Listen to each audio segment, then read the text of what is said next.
Okay, so I'm going to do a website design and messaging overview. These are all things that you should be considering as you're designing or updating your website for your music studio. And it's really about effective communication. What we're going to do is we're going to look at a music school website, actually two music school websites, and then two different service-oriented websites. And I think it's good to look at service web businesses as opposed to retail, because retail is a whole nother beast. So we're going to look at each website, and I'm going to perform the 5-second test. And the 5-second test is this idea that people should be able to look at your website and within 3 to 5 seconds identify, what is this, what's in it for me, and what should I click on? So here we go. What is this? What's in it for me, and what do they want me to click on? What is this? What's in it for me? What do they want me to click on? What is this? What's in it for me? What do they want me to click on? Okay, so now what we're going to do is we're going to review each website. What is this? It says, we organize your stuff. Let's see what these guys are saying. It's spring carpet cleaning, or it's carpet cleaning. What are these guys? They're music lessons. What are these guys? We help people learn how to play music. So, same thing, music lessons, music lessons. Okay, what's in it for me? It's going to make my life easier. What's in it for me? Well, they don't really say.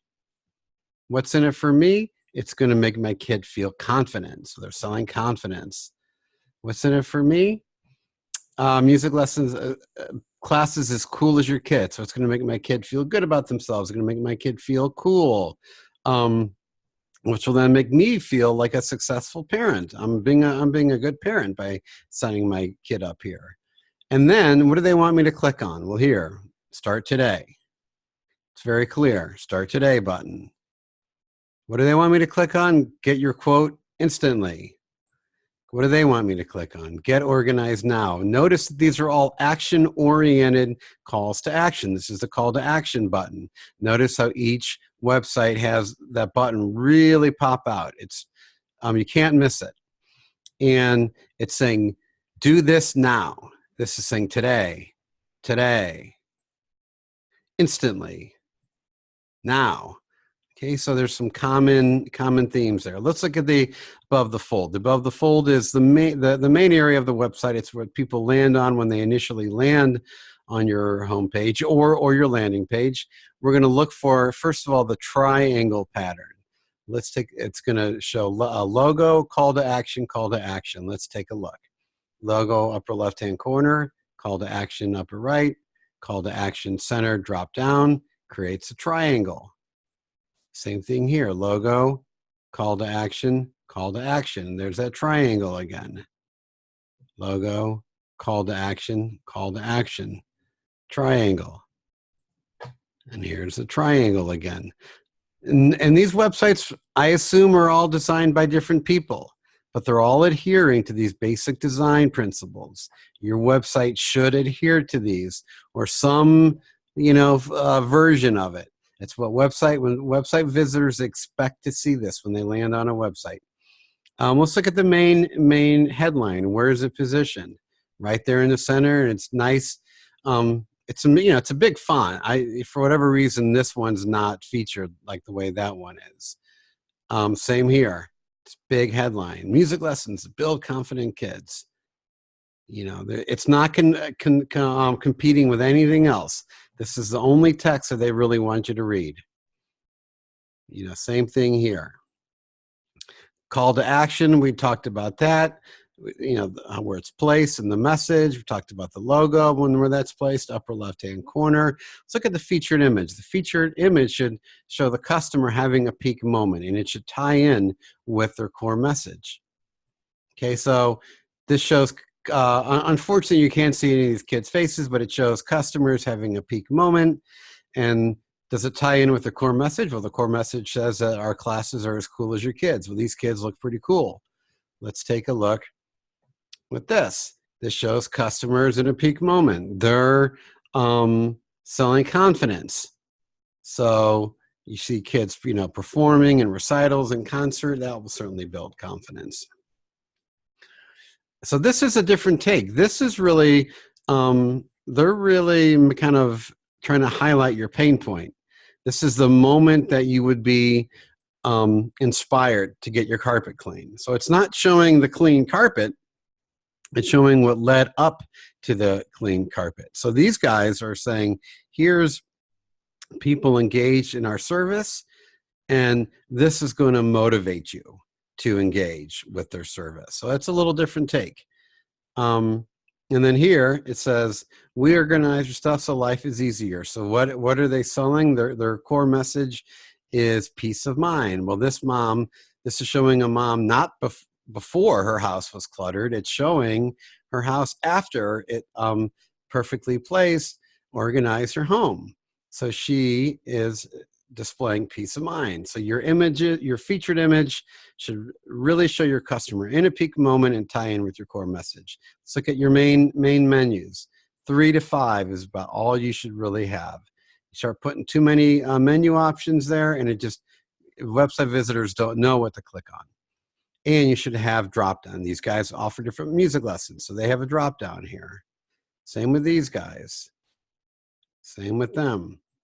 A little bit more here. This is a franchise, so makes sense that they would have more. They got to have locations and careers, sign in. Perfectly Placed only has 2, but then there's drop downs. Let's take a look at photos. So the photos in general contain emotional triggers, customers having peak moments, and what story does it tell? So let's take a look. This is good because, this picture shows a kid kind of, having a peak moment. And it ties in with the idea of happy, confident kids or cool kids. Same thing here. With a music studio, all you got to do is show pictures of kids playing music, and you can really drive home your point. Like in this case, they really need to show a picture of the clean carpet, and there it is. Okay, so that's kind of we got the before, and then the after. Everything is clean. There's the after, right? Everything is clean, and everyone's happy now. And there's let me show you this one. This is really powerful. The before and after, literally. Okay, so really just kind of, don't put pictures of piano keyboards or guitar necks. There's no emotional trigger in that. Let's look at design below the fold. Is it clear and simple? All right, let's take a look. Clear and simple. Let's take a look. Yeah, it's very clear. It has these different sections. Everything's organized, separated into different sections. It's just really, they guide the website visitor's eye through it. This one's not as, this is a little messier. I don't know if messy is the right word, but it's just not as well organized as the other one. Now we're getting into some symmetry here. Still not bad. This is really well organized. Here's a section. They have this sort of gray backdrop behind it, and then it goes back to white. And these things are laid out in a really symmetric fashion. Things are just, you're kind of seeing these different sections, and they use these background colors to do that. This is super. Let's take a look here. All white, new idea, and it has this sort of gray backdrop, new idea with the blue. Everything's just very orderly. Consistent patterns and symmetry. We talked about recurrent call to action. Your call to action should continually be dropped in. So there's another call to action. Call to action. There's 3 call to actions on this page. You never know at what point the website visitor is going to be ready to buy. They might not be ready here, so they're going to ignore it. Let's see what these guys are doing. Call to action. Opt in with your email. So another call to action. Another call to action. Call to action. Another call to action. 1, 2. Call to action. 3, 4. Call to action. She's doing the same thing. Let's take a look. Call to action. She's got one up there. Contact us. That's not great. Call to action. Contact us isn't great because it's just an invitation to talk. You know, this is same with this. She's going soft here. Here she's making the hard sell. Get organized now. So now she's just, which is fine. It's like, it's like saying like schedule in a point. I think call today is better than contact us. Call today means something, you're going to get results today. Contact us means, we're in no real hurry. Another call to action. Okay, so something to think about, the recurring call to action. Your footer, the bottom of your website should have your address, your social media, your phone number. You should not have your social media stuff up on the top because it's an invitation to leave the website. By the time someone's gotten here, they've seen what they need to know. So every website should have a footer. There's their footer, similar idea. Let's see what they got. There's a footer, a little bit different, just a phone number because it's a franchise. They don't, if we went to the local one, maybe we would see the address.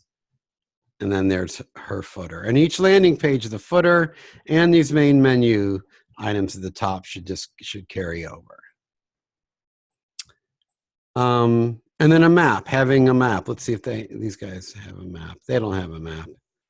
But there you go. There's a map. You should have that there at the bottom. Or that's the place where you would have it if you're going to have it. Let's look at landing page. Landing page should be set up just like a home page. The above the fold should look like you're on a home page because people go on Google and they Google piano lessons in Chicago and it's going to take them to your piano page, not to your home page. So you want your landing page to look like a home page. And that's exactly what this is. Looks like a home page. And it has, again, the similar layout, but this is a little bit leaner. It doesn't have as much info on it. There's the reoccurring call to action again.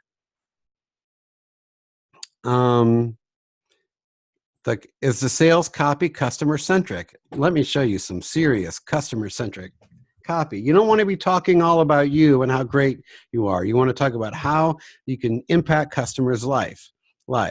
Listen to this. Life is full of long work days, unexpected roadblocks, and everyday challenges. I'm going to skip to the next paragraph. You've tried to organize your home by yourself, but continued to be frustrated with the cluttered kitchen.